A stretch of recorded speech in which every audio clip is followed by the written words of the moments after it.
the mysterious being that God created. Rarely are the words correctly understood when God said, "Let us make man in our image and after our likeness."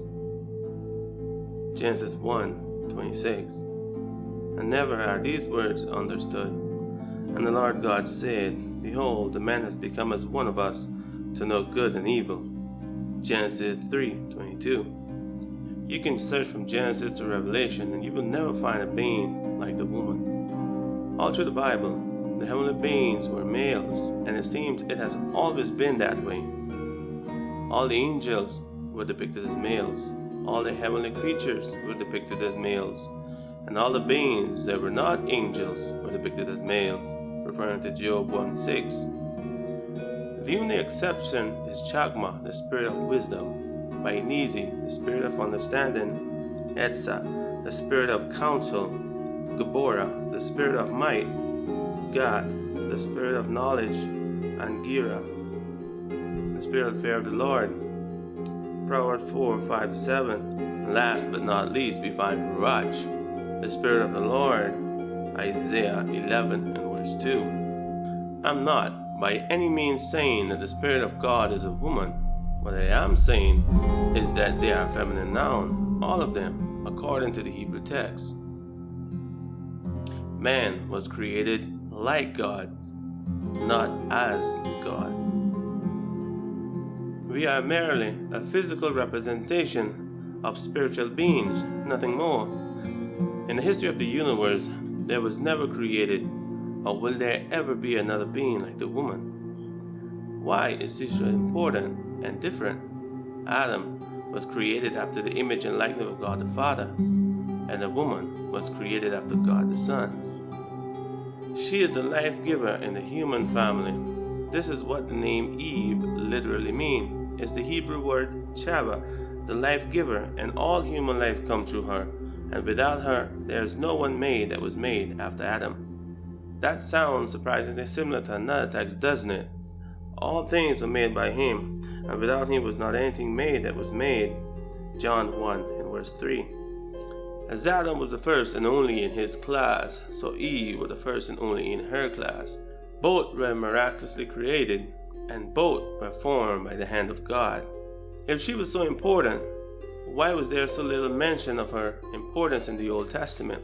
While it is true there was little mention of the importance of the woman in the Old Testament, it cannot go without saying that what is mentioned well makes up for it. And the New Testament builds on this foundation. It doesn't create a new one. It clearly interprets the Old Testament when it declares that it is the woman who represents God's people. Let us be glad and rejoice and give him glory, for the marriage of the Lamb is come, and his wife has made herself ready. Revelation 19:7. This wasn't anything new. It came from the Old Testament. I have likened the daughters of Zion to a comely and delicate woman. Jeremiah 6:2. And say unto Zion, Thou art my people.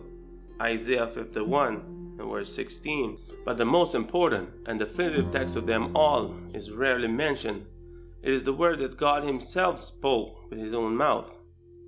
And I will put enmity between thee and the woman, and between her seed and thy seed. It shall bruise thy head, and thou shalt bruise his heel. Genesis 3:15. Now you can try to interpret that whichever way you like, but one thing is crystal clear. What it says and what we were told it says are two very different things. Keep in mind that it does not say her seeds as in many. God was referring to a specific person here. It is his son. Paul clearly understood this as well when he said, Now to Abraham and his seed was the promise made. He said not, and to seeds as of many, but as of one, and to thy seed, which is Christ. Galatians 3:16. God declared war with Satan through the woman. Satan's biggest problem has always been the woman, second only to Christ. But don't take my word for it. Just look around in the churches and you tell me, earthly wise speaking, who it is that is keeping the church alive. It is women that fill the churches. It is women that has this task of making warriors in this war zone we call Earth. Satan well understands this. This is the reason he has tempted just about all civilization to degrade the woman. Satan has found a way to tempt the student into thinking he is greater than the teacher.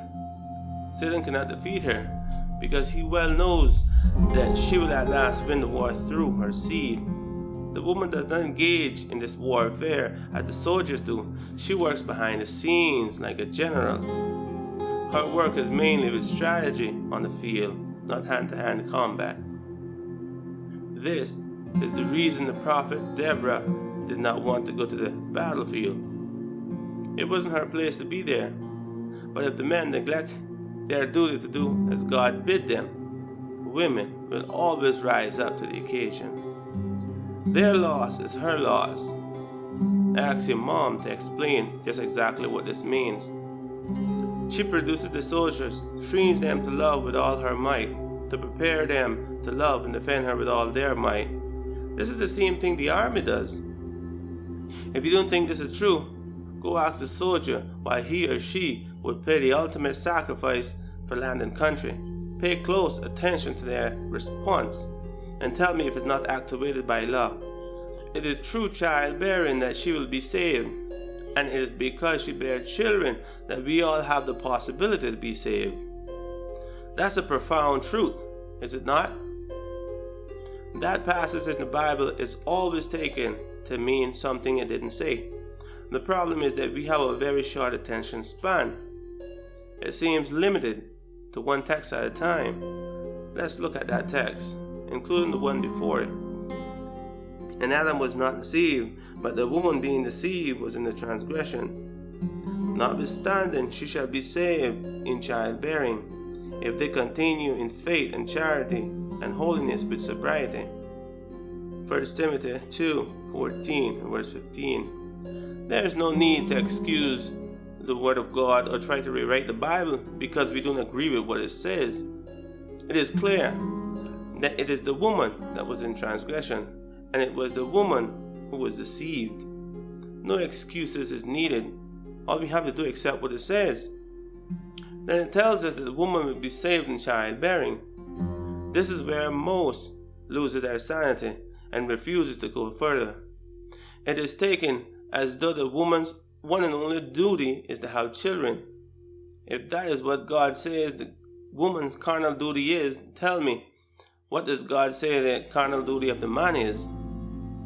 This is where we start to draw blanks, because there is only one place where God designated duty to man. Genesis 3:16 verse 19. And unto the woman he said, I will greatly multiply thy sorrow and thy conception. In sorrow thou shalt bring forth children, and thy desire shall be to thy husband, and he shall rule over thee. And unto Adam he said, because thou hast hearkened unto the voice of thy wife, and hast eaten of the tree, of which I commanded thee, thou saying, thou shalt not eat of it. Cursed is the ground for thy sake. In sorrow shalt thou eat of it all the days of thy life. Thorns also and thistles shall I bring forth to thee, and thou shalt eat the herbs of the field. In the sweat of thy face shalt thou eat bread, till thou return unto the ground, for out of it was thou taken. For dust thou art, and unto dust shalt thou return. Here God designated the carnal work to each member of the human family. The woman should bring forth children, and the man was to provide for the woman and her children. Can women work? Of course they can. In most instances, they don't have any options but to work. Should a woman work? Well, that will depend if they have started the work God gave them. Both cannot be adequately done without jeopardizing the well-being of the child. The woman's highest duty is to bear children. This duty stands paramount to all others, but this is not a demeaning role, as it is portrayed today. Far from it. It is because of her that salvation is possible. It is the woman that held the key to man's salvation. Her work was far superior to the work designated to man in this respect, because it was not only a physical work, but it was a spiritual one as well. This is the reason God excluded the woman from manual labor. It is also the reason women tend to be more diligent than men. They are programmed that way by God. When a woman works, she will always tend to treat her work the way she should treat her child, giving it all her attention, and a child the way a man will treat work. With men, it's different. He sees work as a means to an end, and his family as priority. He will work himself to the bone to satisfy their needs. A woman with children cannot do this. The very fact that she leaves her children for someone else to raise proves this fact. None is better than the other. Both are necessary and must work together to be saved. God made sure this was clear when he said by the prophet that she shall be saved in childbearing, but only if they both, man and woman, work together. With holiness and sobriety. This means putting away the holier-than-thou mentality. This is a joint venture where both stakeholders have the same amount of stock in the company. The only variation is that they have totally different responsibilities. Now answer me this question. Which is more important, the general or the troops? Why does Satan hate her so much? Well, for one, she represents his worst enemy, Christ. Secondly, she was given something that he wanted. I will ascend above the heights of the clouds. I will be like the Most High. Isaiah 14:14. In the Bible, there is only one like the Most High, and it is man. Keep in mind that God sees no difference in gender. When he created Adam and Eve, he called them both man. It was Adam who later called her woman because of the fact she was taken from him. The subsequent name did not remove or delete the previous. When Adam called her Eve, she didn't stop being woman, did she? And when he called her woman, she did not stop being man. The word man and the word God are not names of individual, they are names of races of beings. There is only one like the Most High, and it is the man race. Now this isn't a contest between man and woman. I hope you didn't get that impression from this video, because this is like a chicken and the egg problem. Which came first? This video is intended to show the profound importance of the woman in the plan of salvation. There is much more to know about this mysterious being that God created from the man. What and who she represents and why. The reason she was created in the first place. If you would like to know more about the woman and the importance she has in the plan of salvation, please get my book on the woman. There will be a link in the description section, and spread the word. Every woman needs to know this present truth about what they are in the pages of the Bible, what they represent in the human family, and who they represent in the Godhead before it is too late. Please subscribe to get the latest video I will be posting by God's help before the via of communication is taken from us. May God bless and keep you. Until next time, be happy and proud of who and what you are. Thank you for listening.